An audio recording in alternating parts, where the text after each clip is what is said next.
O povo totonaca habita em 21 municípios da Serra Norte de Puebla, cobrindo uma área geográfica em forma de meia-lua na direção de Papantla, Vera Cruz. Esta parte da serra é rica em flora, fauna e nascentes de água que formam correntes importantes que alimentam uma grande parte da Serra Nordeste de Puebla. No entanto, sendo uma zona com muitas dificuldades topográficas, apresenta elevados índices de marginalização. O termo totonaco refere-se a um grupo indígena e a um conjunto de línguas indígenas estreitamente relacionadas entre si. O nome é a forma castelhanizada de totonaca, que em náhuatl significa pessoas de Totonacapan. Os falantes das línguas totonacas chamam a sua língua tutunacu, que significa três corações. Para os totonacos, o milho representa a convivência, o compadrio, a divisão de responsabilidades, a ajuda mútua, os saberes tradicionais, a organização agrícola, as crenças e as festividades. É a fonte de um grande número de histórias, mitos e lendas que se alimentam das experiências e vivências dos nossos antepassados. Há duas épocas de cultivo do milho por ano.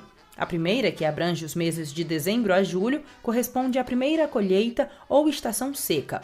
A segunda época abrange os meses de julho a novembro e refere-se à estação úmida e chuvosa.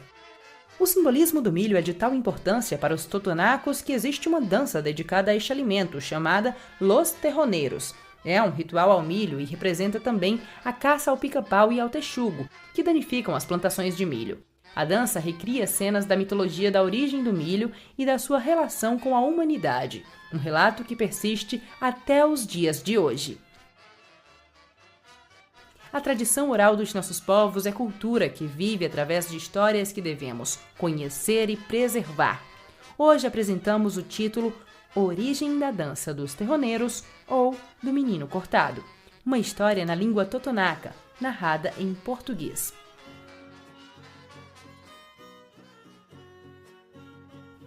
Esta dança tem a sua origem. Os nossos avós contaram-nos a história desta dança que chamam os terroneiros, embora a conheçamos em totonaco como Li Sitcam, a dança da criança cortada. Aconteceu que, numa ocasião, disseram a uma criança que ela seria o alimento do povo. Disseram-lhe que ia ser transformada em milho para o sustento da população. Mas essa criança assustou-se e fugiu para as montanhas. Até agora, essa criança vive lá. É a folha que é usada para decorar o altar e que nós, em totonaco, conhecemos como cuni. Os avós que gostam de decorar conhecem-na muito bem. Esta folha merece muito respeito porque desde o início também a iam transformar em milho. Tem uma flor como uma espécie de espiga. Como eu disse, aquele rapaz queriam transformá-lo em milho, mas ele não quis, ficou com medo e foi para o mato. O tempo passou e chegou a vez de uma moça que também queriam transformar em comida. Também queriam transformá-la em milho e disseram-lhe que a iam comer, mas ela também não quis e também se assustou e fugiu para as ravinas. Até hoje vive lá, nas margens. É conhecida como pasnicac ou mafafa, essa folha de quelite deliciosa que se prepara nesta região. Por isso é que esta quelite também tem uma flor parecida com uma espiga de milho e pode ser descascada, porque desde o início ia ser transformada em milho. Por isso, é um alimento muito apreciado. O tempo passou e agora era outra criança que fizeram a proposta de transformá-la em milho e torná-la o alimento da humanidade. Essa criança, como era ainda muito pequena, aceitou e disse que sim. Então pegaram nela, cortaram-na em pedaços e prepararam-na em alimento. Por isso é que esta dança se chama assim, a dança da criança cortada, porque assim contam os avós sobre a origem do milho. Nós não somos palhaços, somos a dança da criança cortada, Li Sitcam, a criança que foi cortada em pedaços e transformada em milho. A nossa dança representa a origem do milho. Agora é o que comemos. Vemos fazer tortilhas, mas tudo tem sua origem. Por isso dançamos assim, em forma de roda, tal como as tortilhas que são circulares. De fato, nos vestimos de branco, amarelo, vermelho e azul porque são as cores da espiga de milho e usamos penas na cabeça porque representam os cabelos da espiga de milho. Convido as crianças e os jovens a continuarem a dançar esta dança, mas também a conhecerem o seu significado. Fazemos com que as pessoas floresçam. Aqui não há salário, há apenas um compromisso com a comunidade. O pica-pau representa o espírito da criança cortada, a criança do milho.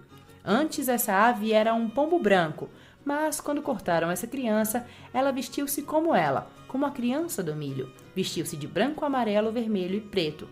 Por isso, agora temos milho de cores diferentes, como o milho branco, que chamamos Lakigatsiti, Lakiganani, que é o milho amarelo, como o bico do pica-pau, Tsenkgo, que é o milho vermelho, ou seja, o sangue dessa criança do milho.